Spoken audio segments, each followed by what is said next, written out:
Hello everybody, I'm Anna-Marie Viviers. Today I want to talk about something I get asked all the time, Reiki and chakras, and more specifically, how Reiki helps balance your chakras in real and practical ways.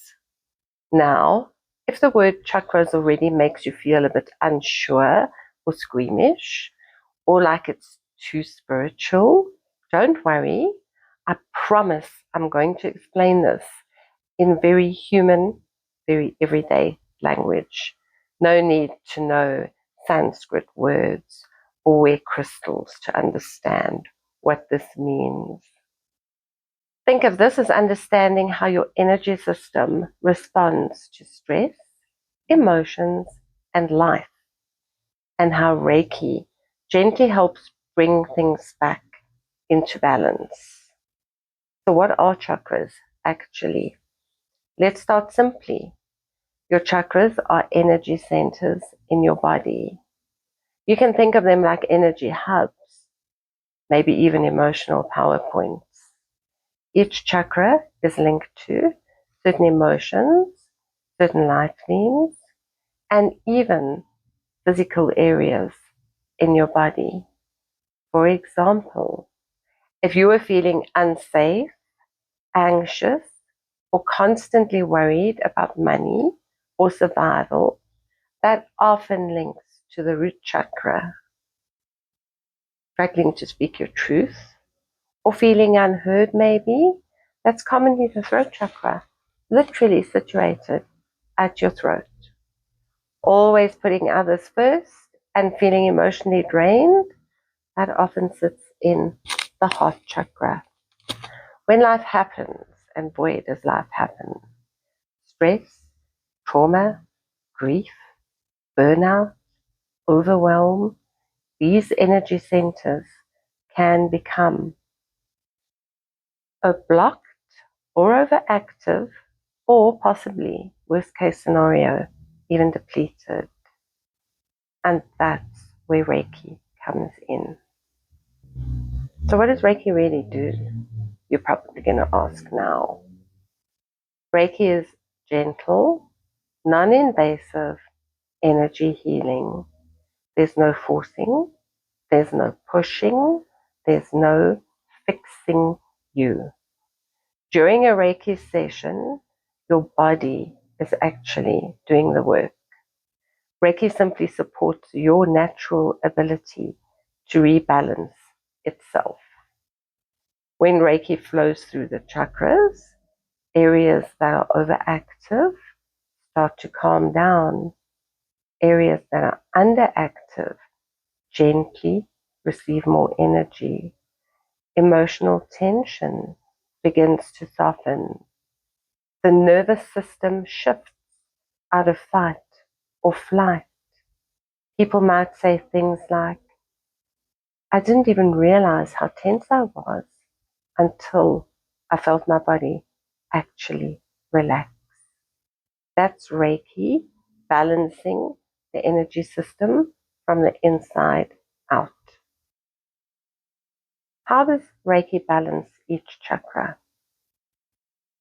Let me give you a couple of real life examples, because this is always where it really clicks. Root chakra, your base chakra at the base of your spine. If you've been feeling anxious, unsettled, or like you're constantly on edge, Reiki helps ground your energy.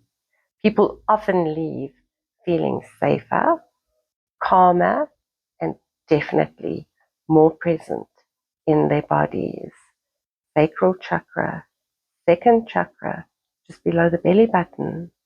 This is linked to emotions, creativity, and relationships. Here, Reiki often brings emotional release.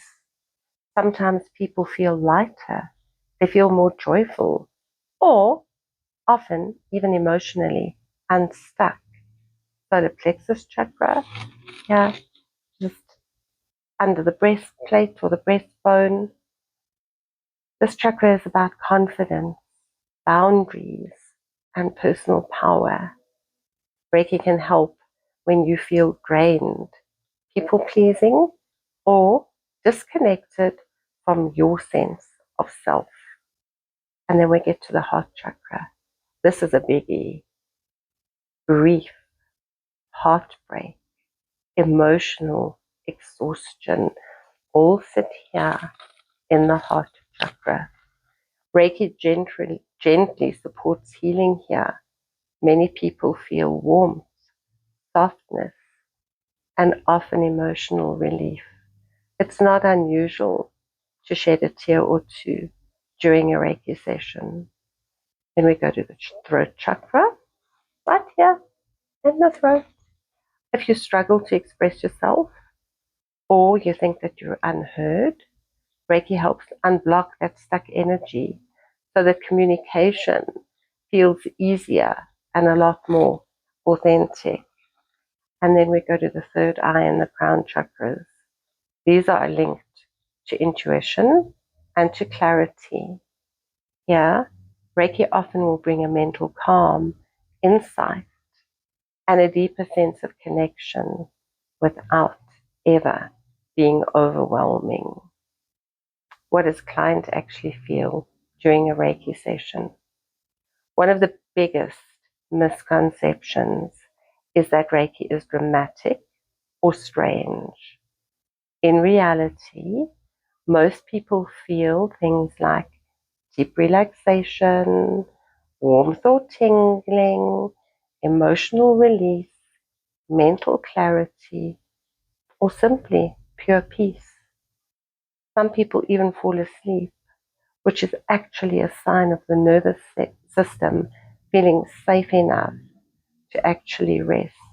Beautiful, isn't it? You don't need to believe in Reiki for it to work. You just need to allow yourself to receive. Why do people come back for Reiki again and again and again? Most people don't come for Reiki because they want their chakras balanced. They come because they're exhausted, emotionally overwhelmed, stuck in stress, disconnected from themselves, or just needing the space to breathe. Balancing the chakras is simply the result, not the goal. Reiki creates a space where your body, your mind, and energy can reset gently, safely, and naturally. So if you've been feeling out of balance, overwhelmed, or not quite yourself, Reiki can be a beautiful form of self-care, and healing. It's not about fixing you because you are not broken. It's about supporting your energy so you can come back into alignment with yourself. This is important. It's about supporting your energy so that you can come back into alignment with yourself, with who you truly are. Thank you so much for joining me. Have a beautiful day. Namaste.